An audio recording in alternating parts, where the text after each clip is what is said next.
Hello everyone and welcome to instant biology by doctor Neelabh. आज जिस topic पे हम बात करने वाले हैं वो है इम्यूनोलॉजी का टॉपिक और हाइपर सेंसिटिविटी टाइप 4 के बारे में बात करेंगे। आपको ऑलरेडी पता होगा कि हम लोगों ने टाइप 1, टाइप 2 और टाइप 3 हाइपर सेंसिटिविटी के बारे में ऑलरेडी बात कर ली है। तो ये उसी के कंटिन्यूएशन में टाइप 4 हाइपर सेंसिटिविटी के बारे में हम लोग बात करेंगे।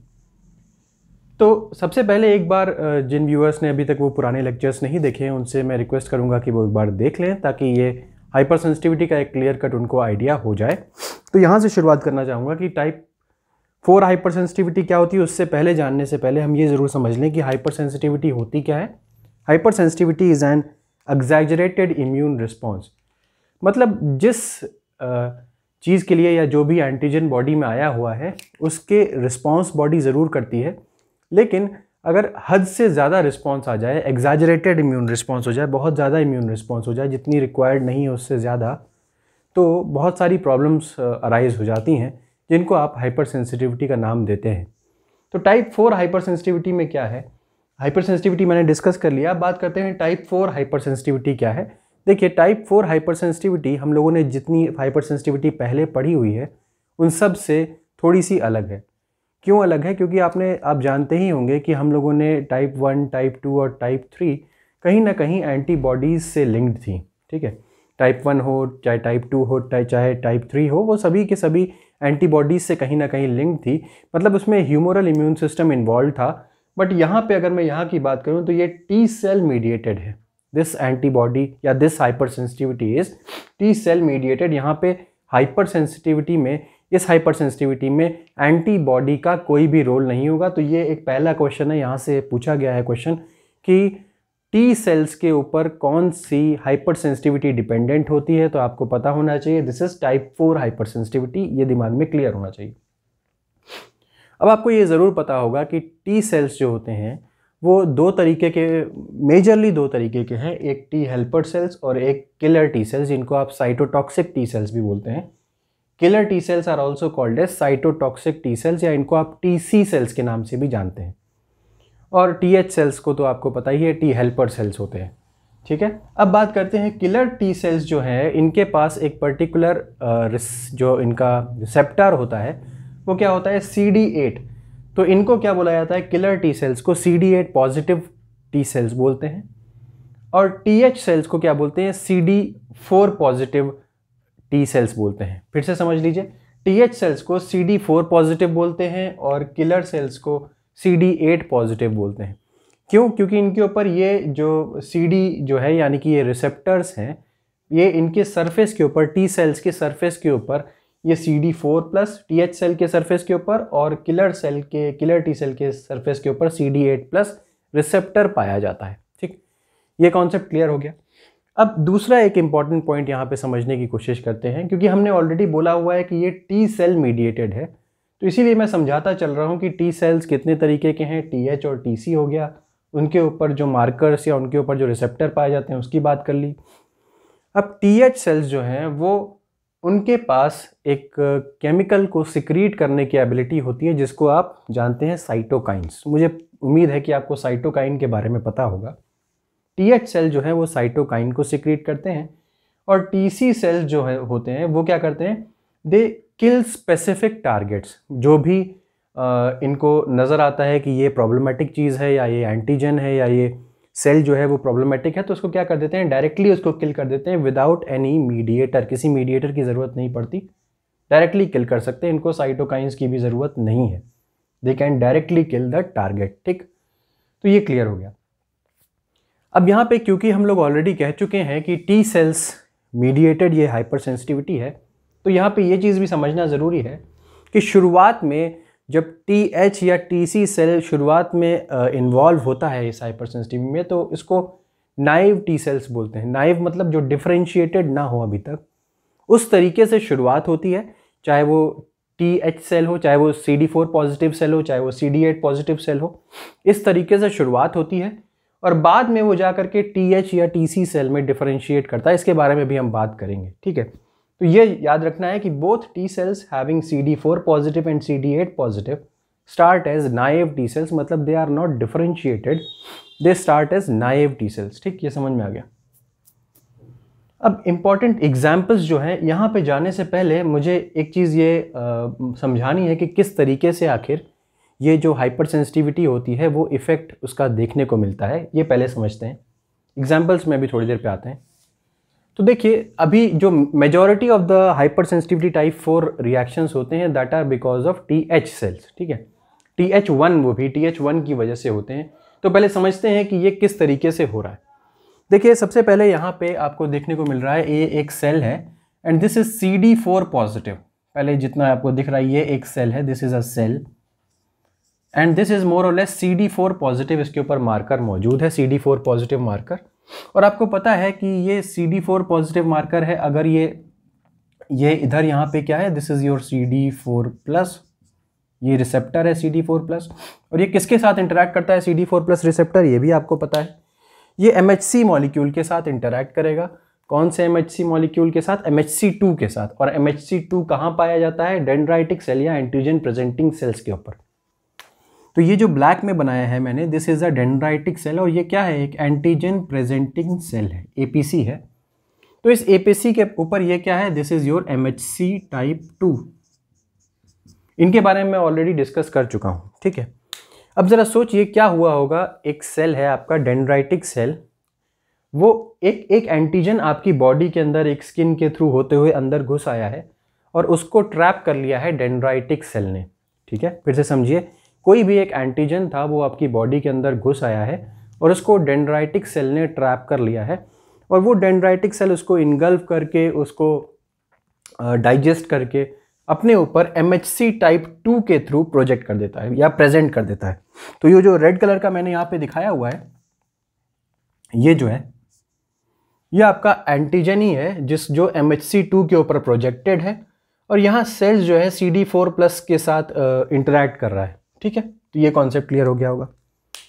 दूसरी चीज़ की अगर मैं बात करूँ तो यहाँ पे देख सकते हैं आप, एक और को रिसेप्टर पाया जाता है जिसको आप बोलते हैं CD28। तो CD4 प्लस के पास एक और को रिसेप्टर पाया जाता है जिसको आप बोलते हो CD28 और ये CD28 किसके साथ इंटरैक्ट करता है, B7 के साथ। जो B7 अगेन कहाँ पे पाया जा रहा है, डेंड्राइटिक सेल के ऊपर पाया जा रहा है। तो B7 इंटरैक्ट कर रहा है CD28 से, MHC क्लास 2 जिसके ऊपर एंटीजन बाइंडेड है वो इंटरैक्ट कर रहा है CD4 प्लस से। जब ये दोनों के दोनों इंटरैक्शंस हो जाते हैं, both of these interactions are working fine, तब क्या होता है, तब आपका IL-12 जो है वो यहाँ से सिक्रीट आउट होता है।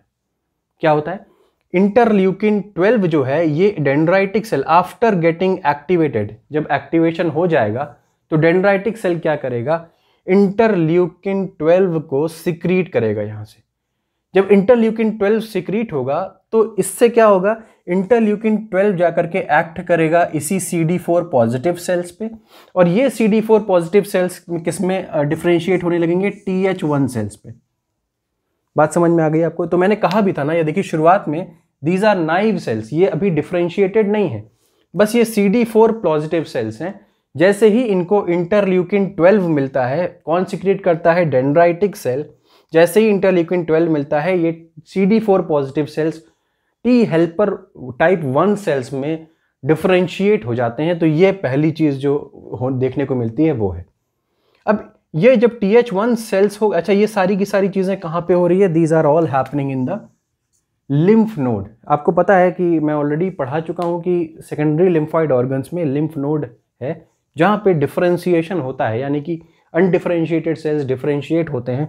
जैसे कि CD4 पॉजिटिव सेल्स जो हैं वो TH1 सेल में डिफरेंशिएट हो रहे हैं यहाँ पे लिम्फ नोड में। तो ये क्लियर हो गया। इन दोनों इंटरैक्शंस की वजह से B7 जो है वो CD28 के साथ और MHC क्लास 2 जो है CD4 प्लस के साथ इंटरैक्ट करके क्या कर लेता है, आपका ये इंटरैक्शन पूरा होता है, इंटरल्यूकिन 12 निकलता है डेंड्राइटिक सेल से, वो इस CD4 पॉजिटिव सेल को TH1 सेल में डिफरेंशिएट कर देता है। ये चीज़ यहाँ पे होती है। अब ये TH1 सेल बन चुका है, ठीक। यहाँ पे आपका TH1 सेल सिंथेसाइज हो चुका है। अब ये देखिए यहाँ पे क्या हो रहा है, ये नेक्स्ट स्टेप में TH1 सेल जो है, जो यहाँ पे ऑलरेडी बन चुका है, वो नेक्स्ट चीज़ें सिक्रीट आउट करता है जिसको आप बोलते हैं इंटरफेरॉन गामा। तो पहले इंटरफेरॉन गामा के बारे में बात करेंगे, फिर इधर आगे की तरफ बढ़ेंगे। TH1 क्या कर रहा है, इंटरफेरॉन गामा सिक्रीट कर रहा है। अब ये इंटरफेरॉन गामा क्या करता है, जाकर के मैक्रोफेजेस के ऊपर एक्ट करता है और उनको एक्टिवेट कर देता है, ठीक है। इंटरफेरॉन गामा मैक्रोफेज के ऊपर एक्ट करेगा, इसको एक्टिवेट करेगा। अब मैक्रोफेज बदले में क्या करता है, ट्यूमर नेक्रोसिस फैक्टर को एक्टिवेट करेगा, आई मीन टू से इसको सिक्रीट आउट करेगा टीएनएफ को, इंटरल्यूकिन 1 को और इंटरल्यूकिन 6 को। ठीक है, मैक्रोफेजेस टीएनएफ को, इंटरल्यूकिन 1 को और इंटरल्यूकिन 6 को सिक्रीट आउट करेंगे और इनको आप क्या बोलते हो कंबाइंड में प्रो इन्फ्लेमेटरी साइटोकाइंस, मतलब इन्फ्लेमेशन करवाने के लिए ये साइटोकाइंस की ज़रूरत होती है, ये इन्फ्लेमेशन करवा देते हैं। टीएनएफ, IL-1 और IL-6, तो ये सिक्रीट करता है मैक्रोफेज।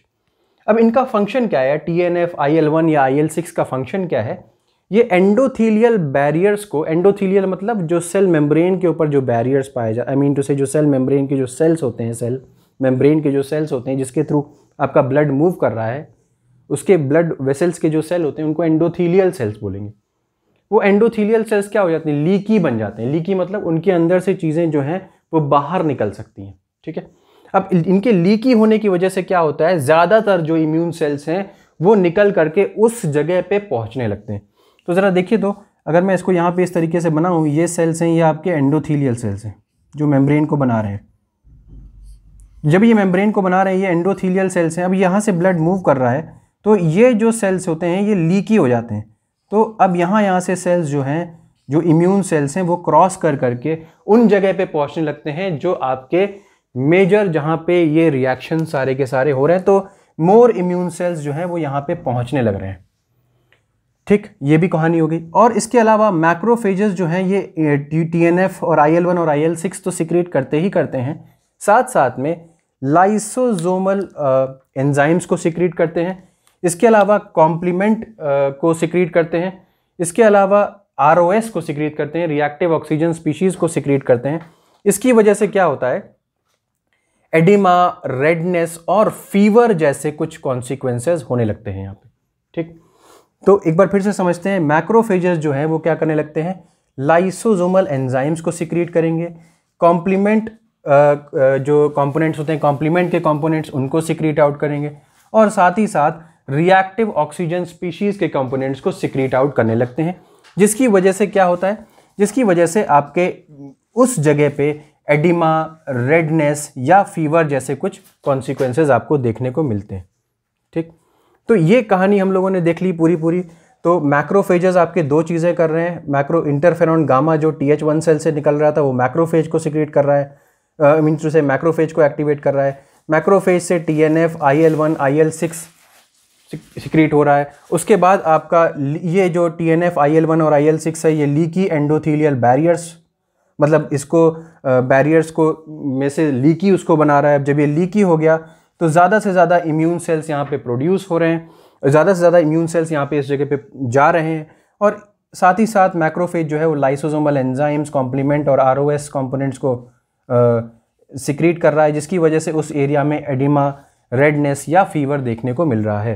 तो ये कुछ इंपॉर्टेंट चीज़ें हो गई जो आपको समझ में आनी चाहिए। ये पूरा प्रोसेस था एक्चुअली जो TH1 सेल्स की वजह से हो रहा होता है। अब इसके इम्पॉर्टेंट एग्जाम्पल्स के ऊपर आते हैं कि एग्जाम्पल्स क्या क्या हैं। तो एग्जाम्पल्स में यहाँ पे पॉइजन आईवी है, निकल है और ट्यूबरकुलिन टेस्ट भी जो है, जो ट्यूबरकुलोसिस का टेस्ट होता है वो भी इसी का एक एग्जाम्पल है। पॉइजन आईवी मतलब इसमें क्या होता है, यूरोशियोल नाम का एक कंपाउंड होता है। पॉइजन आईवी एक तरीके का प्लांट है और अगर आप उससे टच होते हैं, उसके कांटेक्ट में आते हैं तो क्या हो गया, ये यूरोशियोल नाम का एक कंपाउंड होगा जो आपकी स्किन में बहुत छोटा होता है और आपकी स्किन के अंदर एंटर कर जाता है। जब आपकी स्किन के अंदर एंटर करेगा तो वहाँ पे जाकर के ये टाइप 4 हाइपर सेंसिटिविटी कॉज कर सकता है। अभी ये हम समझेंगे एक एग्जाम्पल के तौर पे, ट्यूबरकुलिन टेस्ट का जो एग्जाम्पल है उसके थ्रू समझेंगे। तो ट्यूबरकुलिन टेस्ट में क्या होता है, आपको पता है माइकोबैक्टीरियम ट्यूबरकुलाई, अगर वो उस तरीके का इन्फेक्शन आपकी बॉडी में पहले हो चुका है, मतलब you have already been expose to tuberculosis, तो ये ट्यूबरकुलिन टेस्ट जो है वो उसी का टेस्ट है। अगर आप ऑलरेडी एक्सपोज्ड हैं तो कैसे पता लगेगा, कैसे टेस्ट करेंगे कि आपको ट्यूबरकुलोसिस का प्रॉब्लम है, तो ये ट्यूबरकुलिन टेस्ट के थ्रू करते हैं। ट्यूबरकुलिन टेस्ट में क्या करते हैं, आपका माइकोबैक्टीरियम ट्यूबरकुलोसिस का जो प्रोटीन होगा, जो कंपोनेंट होगा, उसको जैसे ही आप इंजेक्ट करते हैं स्किन में तो क्या होता है, वहाँ पे ऑलरेडी सेंसिटाइज जो TH1 सेल्स होंगे वो ऑलरेडी सेंसिटाइज हो चुके हैं, मतलब वो इस स्टेज को क्रॉस कर चुके हैं, TH1 ऑलरेडी बन चुका है और TH1 अब नेक्स्ट स्टेज में क्या करेगा, इंटरफेरॉन गामा सिक्रीट करेगा, लाइसोसोमल कॉम्प्लेक्स सिक्रीट करेगा, कॉम्प्लीमेंट के जो कंपोनेंट्स होंगे वो सिक्रीट होंगे और रिएक्टिव ऑक्सीजन स्पीशीज सिक्रीट होने लगेगा तुरंत। तो यहाँ पे ऑलरेडी TH1 सेल्स मौजूद हैं। अब TH1 सेल्स यहाँ पे बाकी सारे कंपोनेंट्स को रिक्रूट करने लगेगा, जिसकी वजह से यहाँ की स्किन जो होगी वो मोटी सी हो जाएगी, skin will become thick and hard. इसको क्या बोलते हैं, इंड्यूरेशन बोलते हैं। तो थोड़ी ही देर में, मतलब ये जो रिजल्ट आने में इसको क्या लगता है 48 to 72 आवर्स लगते हैं। इसीलिए इस हाइपर सेंसिटिविटी में कुछ ज़्यादा समय लग रहा है, इसीलिए इसको डिलेड टाइप हाइपर सेंसिटिविटी भी बोलते हैं, DTH बोलते हैं, डिलेड टाइप हाइपर सेंसिटिविटी, क्योंकि इसके रिजल्ट को आने में 48 to 72 आवर्स लगता है। जैसे जब आपने इसको अगर मान लीजिए प्रिक किया अपनी स्किन को, तो अगर आप ट्यूबरकुलोसिस से इन्फेक्टेड हैं तो इसका रिजल्ट आने में 48 to 72 आवर्स में आपको वहाँ पे थोड़ा सा स्वेलिंग दिखने लगेगा, स्किन वहाँ की मोटी हो जाएगी और हार्डेंड हो जाएगी, और इंड्यूरेशन मतलब फूला हुआ सा आपको नजर आने लगेगा। तो ये सब काम TH1 जो ऑलरेडी सेंसिटाइज्ड हैं यहाँ पे, उनकी वजह से ये हो रहा है। ये मैक्रोफेजेस को रिक्रूट करेंगे, मैक्रोफेजेस फिर इन सारी चीज़ों को रिक्रूट करेगा, लीकी एंडोथीलियल बैरियर्स बन जाएंगे और बाकी इम्यून सेल्स यहाँ पे पहुँच जाएंगे।